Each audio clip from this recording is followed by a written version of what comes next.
Okay, guys, so as we head into research week this week, I want to show you some sort of general ideas for how you should research, kind of a recap for some of you if you have a pretty clear idea of what you're doing. But I always find that people can improve on them, or can use a little extra help or whatever, or maybe you'll learn something new. So I am recording this presentation to show you a little bit of how I focus on researching and some sort of helpful hints and tips and such.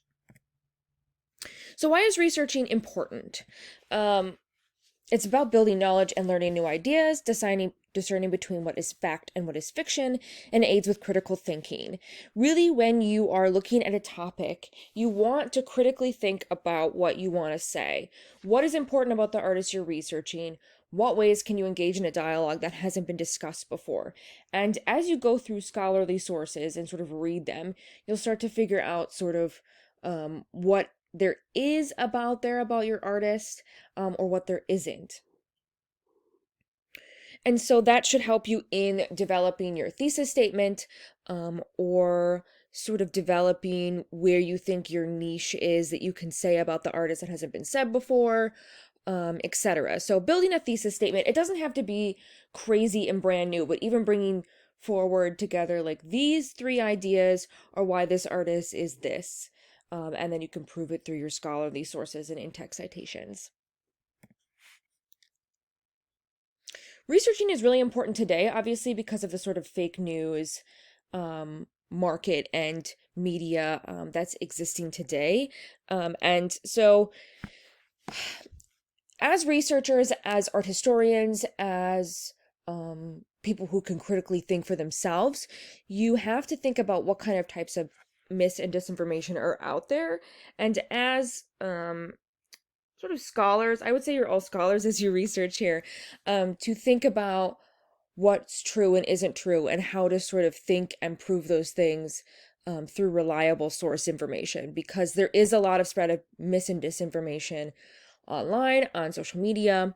So you have to be sort of aware of how that influences your take on an artist as well, because if you're researching an artist that's more contemporary, you're going to have particular dialogue sort of infesting how we talk about their art. I always think about Breitbart as one of those sources that's one of the literal worst, in that all of their articles seem just absolutely ridiculous. Um, and their headlines are just outrageous. Birth control makes women unattractive and crazy. There's no hiring bias against women in tech. They just suck at interviews. Using the word trannies, which is horrific. Whine about hilarious Bruce Jenner billboard. Suck it up, buttercups. Um, I don't know. That Planned Parenthood is racist. Um, After the Pulse Club massacre, it's time for gays to come home to the Republican Party. What? Would you rather your child had feminism or cancer? World Organization report, um, trannies 49 times higher HIV rate. What are you talking about? Um, Etc. So these really sort of racist, homophobic, anti-LGBTQA headlines, though even some that are pro-gay, how Donald Trump made it cool to be gay again. What? Confederate flag proclaims a historic heritage. Planned Parenthood's body count is up to half of a Holocaust. A Holocaust? Mm-hmm. Gay rights have made us dumber. It's time to get back in the closet. Um, so these headlines are sort of obvious. When you see things like this, it's kind of obvious to know that this information is kind of false. Though there are still people who follow it and believe that these things could be true and factual. So fake news is kind of being militarized, and it is much more dangerous than just sort of the silly Breitbart news. But it also comes back to whataboutism, which is very much part of this Soviet propaganda that exists from the 40s and 60s. Instead of sort of answering questions, it's always about deflecting. You can watch a little bit about it on John Oliver if you're interested. But it also gets scarier when talking about COVID-19 especially, and the way that it's kind of been militarized in the government as well, and how this sort of Dr. Emmanuel became this big figure in the conversation about hydrochloroquine or hydroxychloroquine, um, as she talked about it being this sort of very safe and practical treatment, even though obviously no sort of scientific study came out that proved her claims to be true.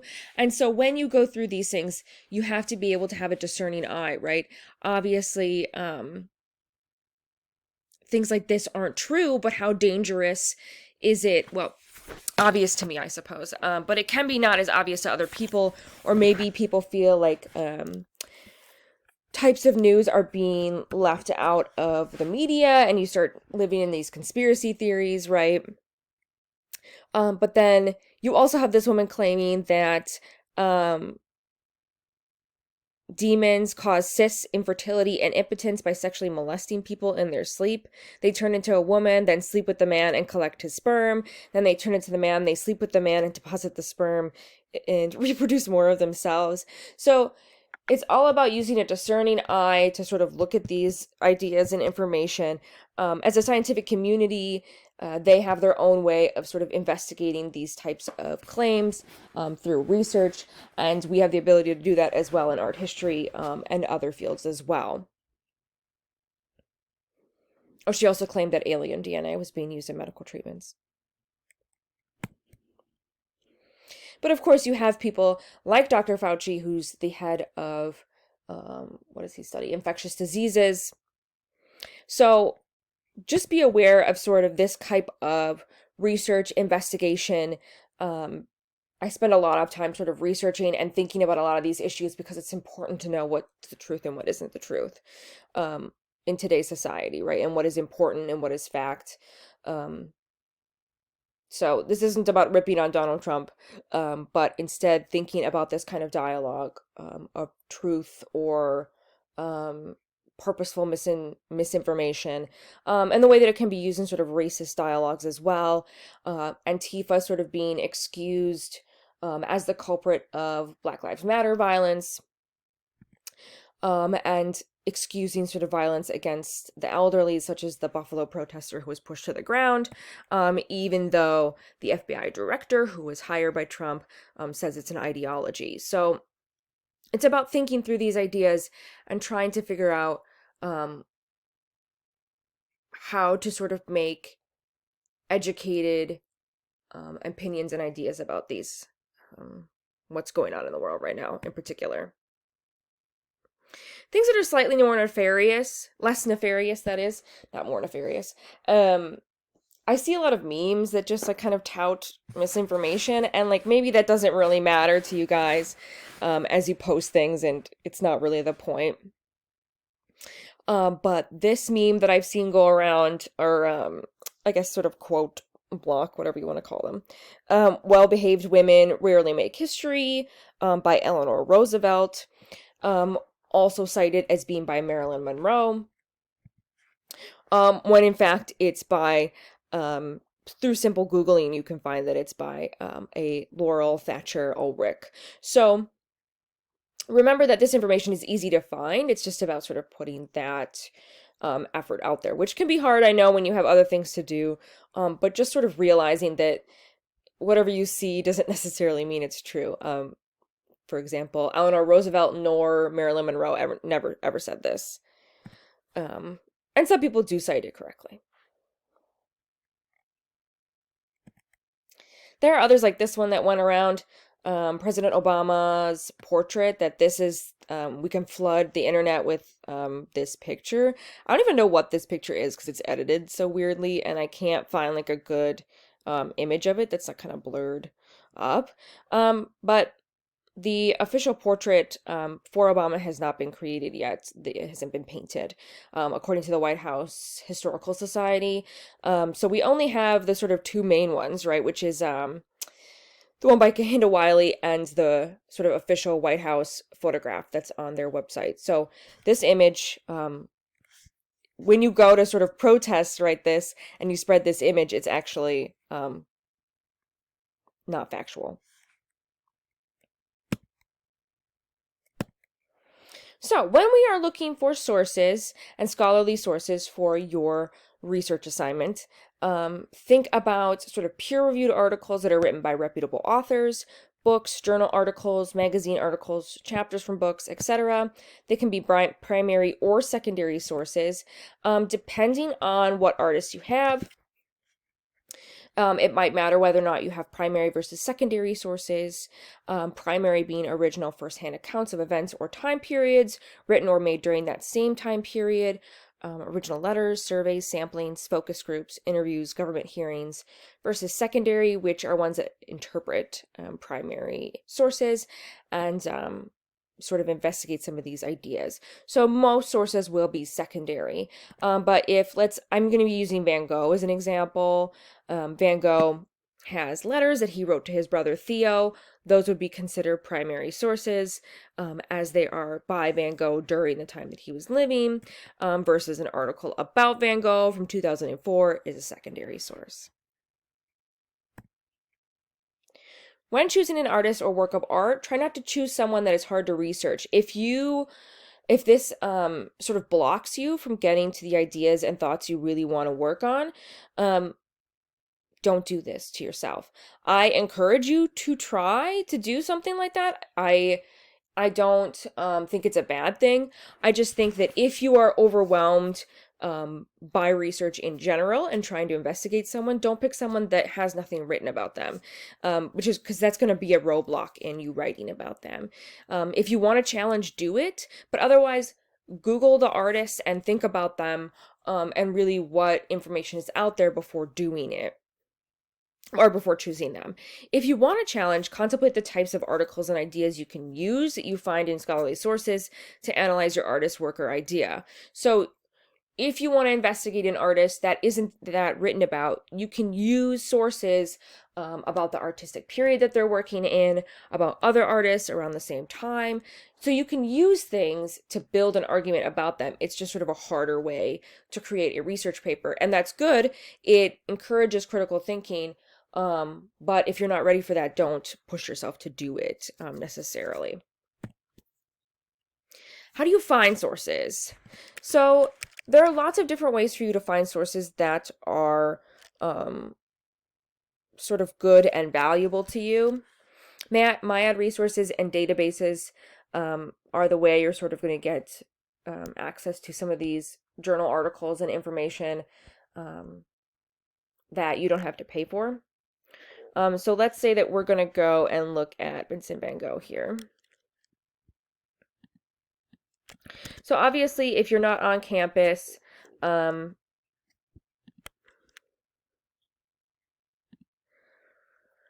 can't really get any books, but if you are logged in under your MyAd email, you should be able to see all the sources that are available to you. I have to switch mine here.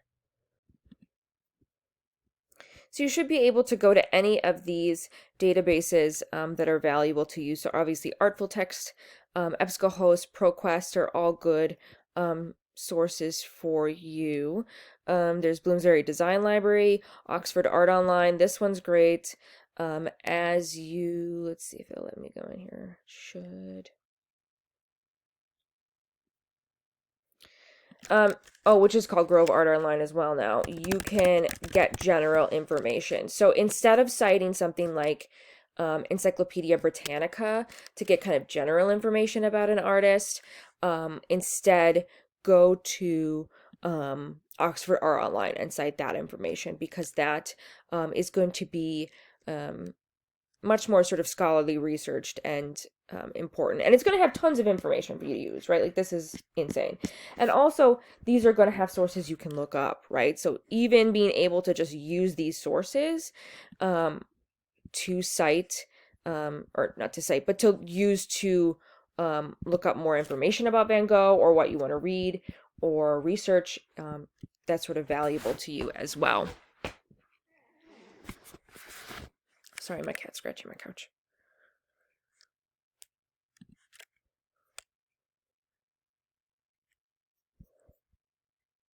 Otherwise, you can get books from the library if you are there as well. Hopefully you have a good idea of how to use that.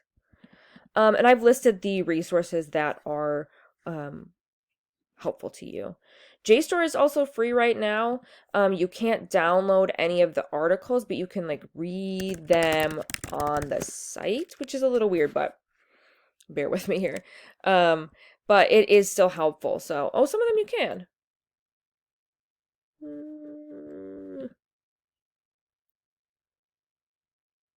Oh, nice. Okay, so some of them you can now. Some of them, oh, this is just an image. But regardless, it is free right now, I think, until the end of the year because of COVID.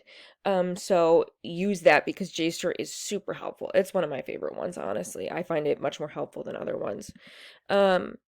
Google Scholar, if you didn't know that one was existed, let me put the link in here. Google Scholar is really, really helpful if you didn't know it existed. And also, again, one of my favorites. And what it is also going to tell you on the right here is if it's available to you with your MyAd access, or if you'll be able to just get the PDF right away. So you can literally click on this and this is the PDF, right? Like this takes nothing to get. So I always find that, you know, when you're doing general Googling, it's not as helpful. But if you go on Google Scholar, it's sort of a similar idea. And then you can even see books in here. Like, let's say you don't want to have to go get a physical book, especially during COVID. Otherwise, I would make you. You can see pages that are available to you of certain books. So that is super helpful as well. General Googling is fine too, or ask me. I am pretty good at finding sources if they're out there. So yeah, just ask me. Other sources that are acceptable, all of these are fine. Again, try not to use Britannica. Try instead using Oxford Art Online. I find that much more effective. Never cite Wikipedia and blogs, please, under any circumstances. I get that some of you use it for image citing. I don't care so much about image citing in an undergraduate class, but please don't cite Wikipedia. It's so exhausting. It's not scholarly peer-reviewed, so don't do it. How to know if a resource is reliable if you feel like you don't know. There are a lot of different steps that you can look through. I've also heard of the crap technique. Haha, I know, poop. Hilarious.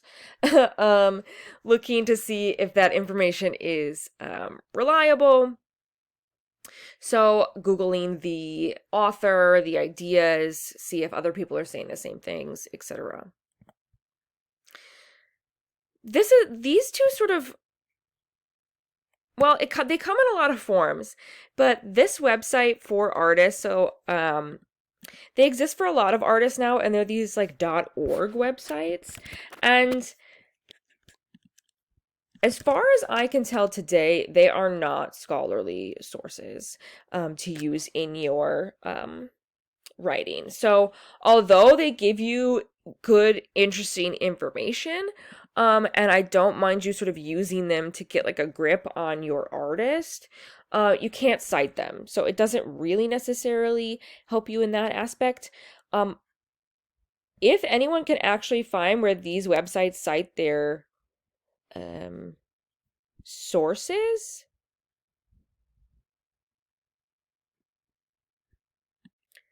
let me know, because as far as I can tell, all of this information is not cited, which means it is not verified information under any stretch of the imagination. Especially, and it's so highly advertised on that I feel like it's not scholarly. So there are a lot of these, like fritacalo.org, maxernst.com. So don't cite these unless it's sort of a last-ditch effort, but I would say don't do it. Now, how can you use Wikipedia to your advantage? This is something that is very valuable to you, and I don't mind you going on Wikipedia to get general information. It's not like we all don't do that, but obviously you can't cite it as a scholarly source. So how do you use it in an effective way for your research? So if you go all the way down to the bottom, it will give you a bunch of source information. So look at all these citations. Van Gogh obviously is easy, but you can actually go and look up these sources to be able to use them in your research. So let's see if I can find one that actually will take me somewhere instead of it's just being a book. Okay, so like this. This is a book that has been scanned in as an internet archive. You can't see the full thing. I'm sure you have to buy something or whatever. But this is a good source, right? And Wikipedia led you here. So you can use the sources that Wikipedia is citing, but you can't use Wikipedia. So this does help you if you feel stumped, though, and you're trying to find more information. Or like, let's say you read a quote in here and you're like, that's what I need for my paper. You can go and see what citation they're citing. So this one here.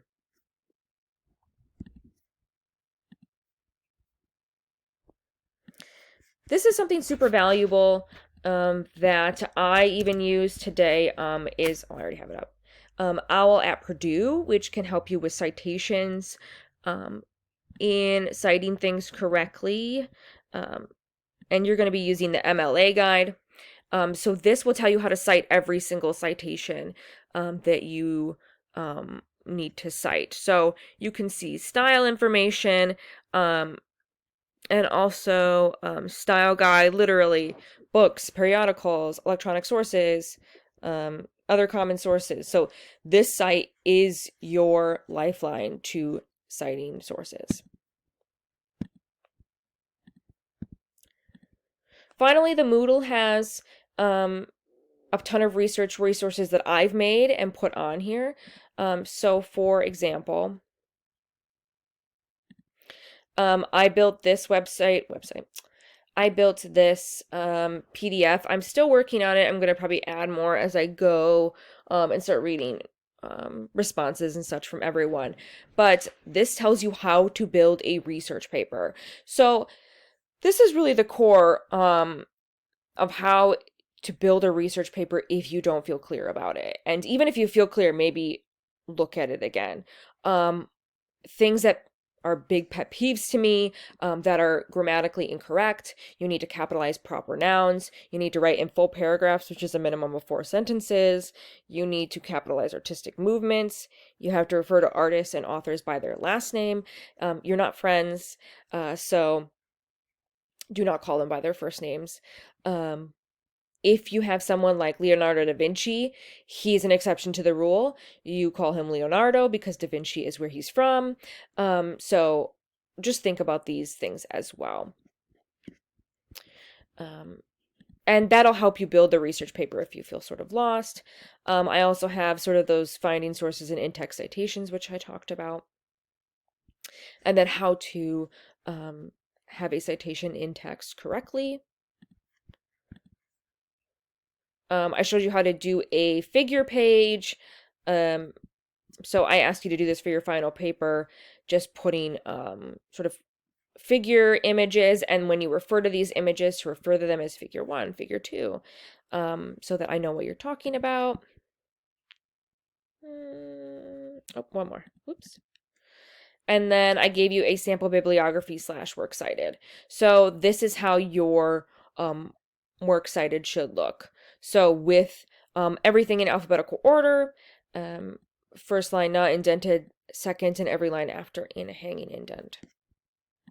So all of those are on the Moodle, and they have been there since the start of the year. So it's either under your final project headline, or it's at the top of the class Moodle, but either way, it's easily accessible. So please email me with questions or concerns as we move forward with research. Obviously, I will talk to all of you soon.